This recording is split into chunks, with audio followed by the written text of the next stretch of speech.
ఎవడ్రా వీడు? కొత్త ఎంట్రీ. ఇది నీ పెరేడ్ గ్రౌండ్ కాదు. Walk fast. Sir IPS officer sir, academy topper sir. ఇక్కడ ఆల్ఫాబెట్స్ ఉండవు, ఓన్లీ నంబర్స్. వీడికి ఆ బ్లాక్ స్లేట్ ఇచ్చి డీటెయిల్స్ రాసి లెఫ్ట్ రైట్ సెంటర్ ఫోటోస్ తీయండి. వాడు వీడు ఏంటి సార్, కాస్త డెకరం మెయింటైన్ చేయండి సార్ ప్లీజ్. వీడి గురించి విన్నాను, యూనిఫామ్ ఉన్నా లేకపోయినా బిహేవియర్ లో తేడా ఉండదని. కాండక్ట్ ఇష్యూస్ వల్ల ఓసారి టర్మినేట్ అయ్యాడని. చూద్దాం ఈ ఖైదీ యూనిఫామ్ లో ఎలా బిహేవ్ చేస్తాడో. ఖైదీ యూనిఫామ్ ఏంటి సార్, ఇది రిమాండ్ పీరియడ్ కదా. Shut up! I hate civilian costumes in my compound. It has to be either khakis or kaidis.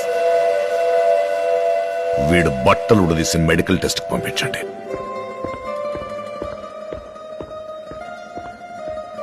Mister superintendent, నాకు చిన్నప్పటి నుండి ఒక చెడ్డ అలవాటు ఉంది. What? Right from my childhood, I just have one bad habit.